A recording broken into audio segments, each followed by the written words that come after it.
నందమూరి కళ్యాణ్ రామ్ నటిస్తున్న latest movie NKR21 అనే working టైటిల్తో తెరకెక్కుతుంది. ఈ సినిమాను దర్శకుడు ప్రదీప్ చిలకలూరి డైరెక్టర్ చేస్తుండగా, పూర్తి యాక్షన్ ఎంటర్టైనర్గా ఈ మూవీ ప్రేక్షకులను ఆకట్టుకునేందుకు రెడీ అవుతుంది. ఇక ఈ సినిమాలో కళ్యాణ్ రామ్ పాత్ర పవర్ఫుల్గా డిజైన్ చేస్తున్నారని చిత్ర యూనిట్ చెబుతోంది. ఈ సినిమాలో లేడీ సూపర్ స్టార్ విజయశాంతి కీలక పాత్రలో నటిస్తున్న సంగతి తెలిసిందే. అయితే ఈ చిత్రానికి సంబంధించిన టైటిల్ను ఈరోజు అనౌన్స్మెంట్ చేయబోతున్నట్లు చిత్ర యూనిట్ ఇప్పటికే వెల్లడించింది. కాగా ఈ సినిమా కోర్ పాయింట్ ఏమిటనే విషయంపై మేకర్స్ తాజాగా రిలీజ్ చేసిన పోస్టర్ చూస్తే తెలుస్తుంది. ఈ సినిమాలో విజయశాంతి ఒక పవర్ఫుల్ లేడీ పోలీస్ పాత్రలో నటిస్తుందని, ఆమె కొడుకు పాత్రలో కళ్యాణ్ రామ్ కనిపిస్తున్నాడని టాకు.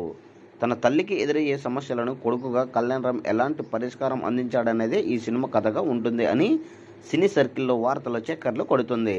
మరి నిజంగానే ఈ సినిమాలోని మెయిన్ ప్లాట్ ఇదేనా అనేది ఇంకా రిలీజ్ అయ్యాక తెలుస్తుంది. సాయి మజ్రేకర్ హీరోయిన్గా నటిస్తున్న ఈ సినిమాలో సోహిల్ ఖాన్ విలన్ పాత్రలో నటిస్తున్నాడు.